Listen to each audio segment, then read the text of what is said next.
आज आपण कोबीची भाजी बनवणार आहोत. त्यासाठी कोबीचा एक कांदा घेतलेला आहे. कांदा बटाटा टाकून छानपैकी कोबीची भाजी बनवणार. कोबी छान बारीक चिरून घेतलेली आहे. छानपैकी अशी चिरायची म्हणजे कोबीला एक छान अशी चव येते आणि सुंदर अशी कोबी शिजली जाते. इथे बटाटा, कांदा, लसूण, कोथिंबीर बारीक चिरून घेतली, मिरची चिरून घेतली. एका भांड्यामध्ये मस्त मोहरी जिऱ्याची फोडणी द्यायची. लसूण कांदा परतून घ्यायचा आहे. बटाटा मिरची टाकून घ्यायची, हळवून घ्यायची. हिंग, हळद, मीठ टाकून घ्यायची. हिंग आणि हळद टाकायची कमी प्रमाणात टाका म्हणजे हळदीचा रंग जरा कमी दिसला की कोबीची भाजी छान दिसते. इकडून कोबी टाकून मस्त परतून घ्यायचं आहे. पाण्याचा वापर अजिबात करायचा नाही. पाणी निथळून घ्यायचं आहे. मस्त मीठ टाकून त्याच्यावर झाकण ठेवायचं आहे आणि वाफळून द्यायचे.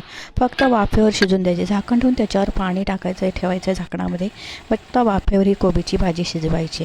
टिफिनसाठी, जेवणासाठी, भाकरी भाताबरोबर एक नंबर, चपातीबरोबर छान लागते. मुलांना मोठ्यांनाही आवडते कोबीची भाजी. भरपूर सारी कोथिंबीर टाकायची आणि कोबीची भाजी तयार.